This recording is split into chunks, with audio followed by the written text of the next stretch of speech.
Sebelum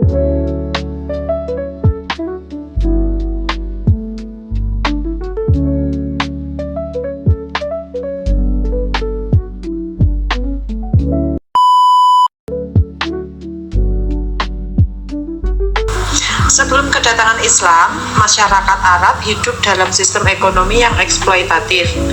Riba atau bunga, penimbunan harta, serta ketimpangan distribusi kekayaan sangat lazim terjadi. Kaum miskin semakin terpinggirkan, sementara kaum elit Quraisy menguasai perdagangan dan kekayaan.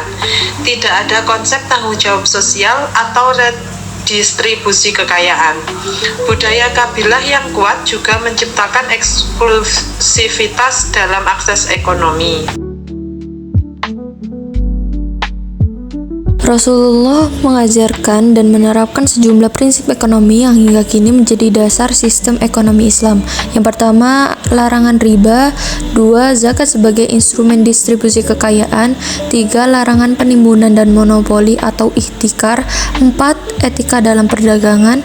5. Keseimbangan antara kepemilikan pribadi dan sosial. 6. Keadilan dan solidaritas sosial.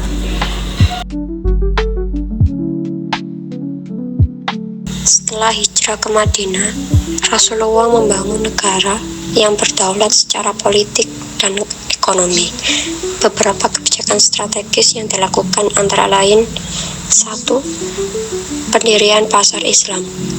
Rasulullah membangun pasar yang bebas dari pengaruh Yahudi dan bebas dari praktik riba serta penipuan. Pasar ini dijaga kejujurannya dan diawasi langsung oleh pemerintah. Nomor 2, regulasi harga dan pengawasan pasar. Rasulullah tidak secara langsung menetapkan harga, tetapi mengatur mekanisme pasar agar berjalan secara adil dan bebas dari manipulasi. Beliau juga menugaskan muhtasib atau pengawas pasar untuk menjaga etika dan kepatuhan syariah. Nomor 3, perjanjian ekonomi dengan komunitas lain. Melalui Piagam Madinah, Rasulullah menjalin hubungan kerjasama dengan kaum Yahudi dan komunitas lain dalam bidang ekonomi dengan dasar keadilan dan perdamaian. Nomor 4, penguatan ekonomi umat. Rasulullah mendorong umat Islam, khususnya kaum muhajirin, untuk aktif dalam kegiatan ekonomi dengan bantuan kaum Ashar. Solidaritas ini melahirkan sistem ekonomi berbasis ukhuwah dan gotong royong. Negara memiliki peran penting dalam ekonomi menurut Islam. Pada masa Rasulullah, negara mengelola sumber daya alam dan distribusi hasilnya.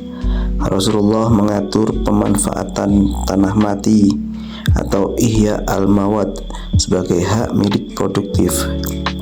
Pengumpulan dan pendistribusian zakat dilakukan oleh negara.